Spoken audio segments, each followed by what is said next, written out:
I'm Beth Kellerhals, and I'm the head baker here at the Pie Hole in downtown LA.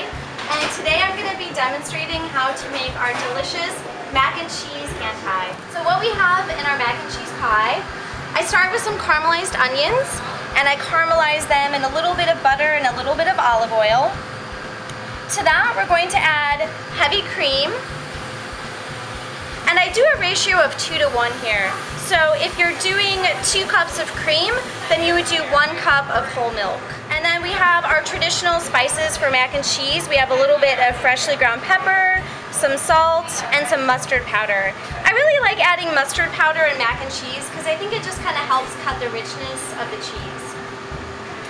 I also really love to have a nice sharp cheddar as the base of my mac and cheese recipe, so that's what I've started with this pie. To keep it a little bit country, I've added some shredded Velveeta. And for a little bit of rock and roll, we have some nice creamy goat Gouda that I've grated here, and on the bottom of this container is some pecorino. A little bit of butter here in my big pot. And I'm just going to keep my heat on low, and I'm going to add my caramelized onions to this to get it started. And then I'm just going to add my cream. You could definitely scale this down, or you could have a large batch for a dinner party. So I'm going to crank up the heat a little bit. I would say you want to make sure that it doesn't burn, but I kind of have it going at medium.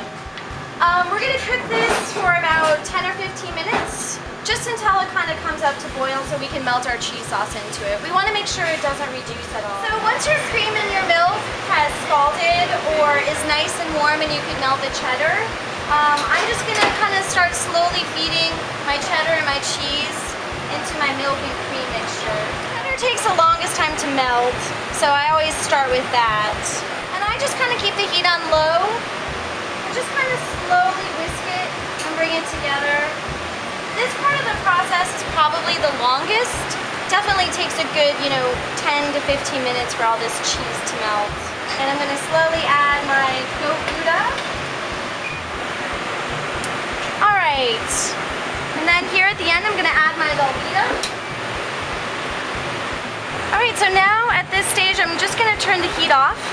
Now that our cheese is nice and melted into our milk and cream and caramelized onion mixture, I'm just going to go ahead and add our spices.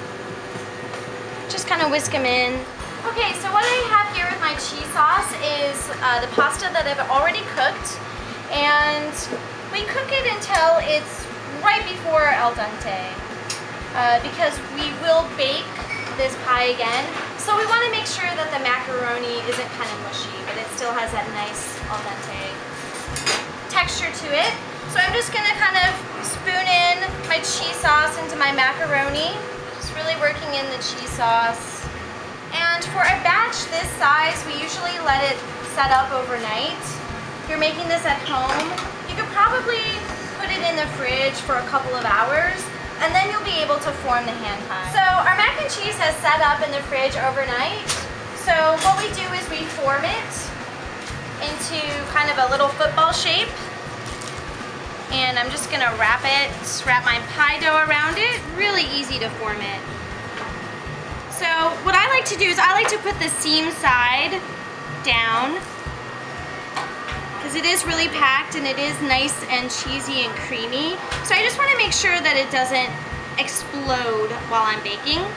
Then it gets just a nice little layer of egg wash, which is gonna help with the color. And then it gets topped with a panko coating. This is a really simple coating, and what we've done is we've melted butter and we've mixed it with panko, Japanese breadcrumbs, with just a little bit of parsley, salt, and garlic salt. And now our mac and cheese pie is ready to go into the oven. I like to bake them at 350 for about 15 to 20 minutes.